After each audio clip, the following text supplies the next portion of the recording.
Kumusta sa inyong lahat? Welcome sa Pinoy Quick Movie Recaps, at ngayon ay maririnig ninyo ang isang maikling pagbabalik-tanaw sa pelikulang Malenya. Ipinapakita ang pelikula bilang mga alaala ng pangunahing tauhan mula sa kanyang pagkabata noong ikalawang digmaang pandaigdig.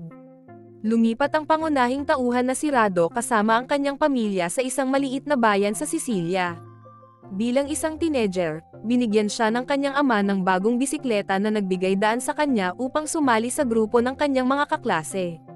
Pagkatapos ng eskwela, pinag-uusapan ng mga bata ang anak na babae ng kanilang guro, si Malenya, isang 27 taong gulang na babae na hinahangaan ng mga tao sa bayan dahil sa kanyang kagandahan.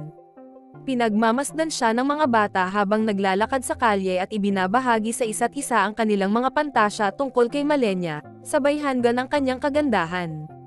Sa kabila nito, hinahabol nila ang dalaga at pinagmamasdan siya, habang nag-iimbento ng mga pantasya at pinag-uusapan ito sa kanilang grupo. Halatang gusto nila ang dalaga, lalo na si Rado. Sa eskwelahan, tinutokso ng mga bata ang kanyang amang bingi sa klase.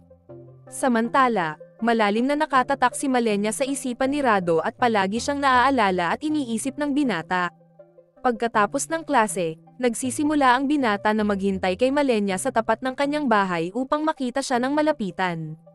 Isang araw, kinausap siya ni Malenya at inutusan siyang mamili. Nais ni Rado na magustuhan siya ni Malenya kaya't kinuha niya ang kasuotan ng kanyang ama at pinaayos ito upang magkasya sa kanya, ngunit napag-alitan siya dahil dito.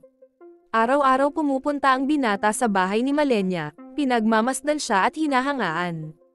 Kasama ni Malenya ang kanyang asawa papunta sa hukbo at ngayon ay nakatira sa kanilang bahay. Sinubukan niyang maghanap ng trabaho ngunit walang sino mang lalaki ang gustong kumuha sa kanya dahil natatakot ang mga ito sa kanilang mga asawa. Kumalat ang mga tsismis tungkol sa pandi ni Malenya. Sinusubukan ng mga lalaki na maging kasintahan niya ngunit nananatiling tapat si Malenya sa kanyang asawa. Nagsimulang lihim na pinagmamasdan ni Rado si Malenya sa mga siwang ng dingding ng kanyang bahay. Bumili siya ng plaka na may kantang dating sinasayaw ni Malenya at pinakikinggan ito tuwing gabi habang iniisip ang iba't ibang eksena kasama si Malenya. Nagdulot ito ng alitan sa pagitan niya at ng kanyang mga magulang. Di nagtagal, dumating ang balita ng pagkamatay ng asawa ni Malenya sa digmaan, na nagbigay ng bagong dahilan para sa mga tao na pag-usapan siya. Sinusubukan ng lahat ng lalaki na ligawan si Malenya ngunit nananatili siyang matatag. Nagpadala ng sulat ang mga kaklase ni Rado sa ama ni Malenya, na kanilang guro, na nagsasabing si Malenya ay nagtatrabaho bilang isang babae ng madaling pagkababae. Itinakwil ng guro ang kanyang anak at siya ay naiwan mag-isa. Lumala ang pagtrato ng mga tao kay Malenya, mula sa kabastusan hanggang sa mga bulgar na biro, ngunit hindi ito pinapansin ni Malenya. Pagkalipas ng halos 1 taon ng pagluluksa, sinubukan ni Malenya na muling magkaroon ng personal na buhay kasama ang isang batang opisyal. Sa pintuan ng kanyang tahanan, nakatagpo ng bagong halal na alkalde ang isang lokal na dentista na inaangkin din ang kanyang karapatan kay Malenya. Nagkaroon ng gulo at nagsidatingan ang mga pulis, mga asawa, at karaniwang tao, na sinisisi si Malenya sa lahat ng problema.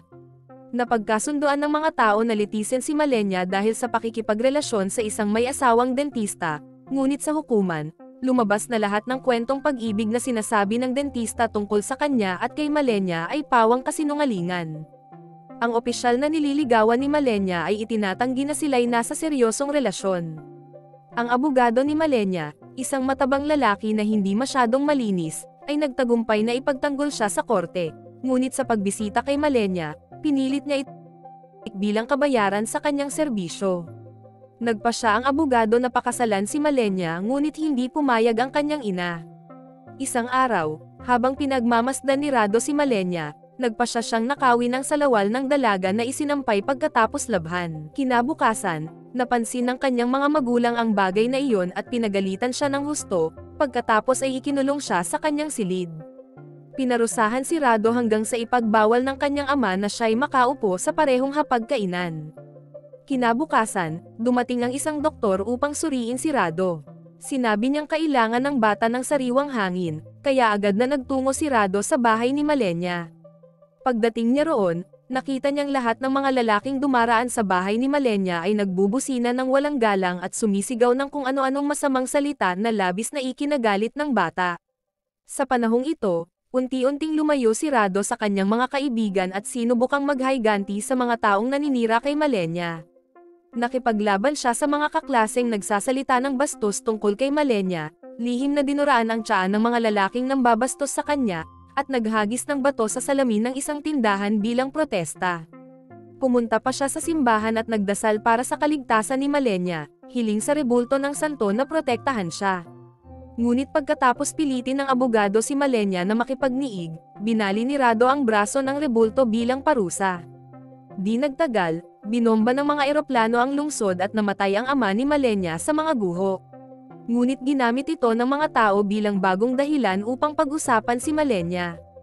Dahil sa kawalan ng hanap buhay at pamilya, naitulak sa kawalan ng pag-asa si Malenya at napilitan siyang umayon sa imahe na ipinapataw sa kanya. Pinutol niya ang kanyang buhok, tinina ito ng kayumanggi, at nagsimulang bumigay sa mga lalaki na nagdadala sa kanya ng pagkain. Di nagtagal, tinina niya ang kanyang buhok ng kulay ginto, nakipagkita sa isang lokal na babaeng mababa ang lipad, at nagpunta sila sa isang date kasama ang mga opisyal na Aleman. Nabaliw si Rado sa kanyang pagnanasa kay Malenya at nawalan ng malay. Sa kanyang mga pangitain, inililigtas niya si Malenya mula sa iba't ibang kaaway. Naramdaman ng mga magulang ni Rado ang kanyang sakit kaya sinubukan siyang gamutin sa iba't ibang paraan. Sinubukan ng kanyang ina na humingi ng tulong sa simbahan ngunit walang nangyari. Sa labis na pagkadismaya, nagdesisyon ng kanyang ama na dalhin siya sa isang bahay aliwan, iniisip si Malenya imbes na ang ibang babae. Lalong lumala ang galit ng mga tao kay Malenya. Nang pumasok ang mga tropang Amerikano sa bayan, kinaladkad si Malenya ng mga lokal na kababaihan sa labas at binugbog siya ng matindi. Pinunit nila ang kanyang damit at ginupit ang kanyang buhok. Sumigaw ng malakas si Malenya habang tumatakbo palayo.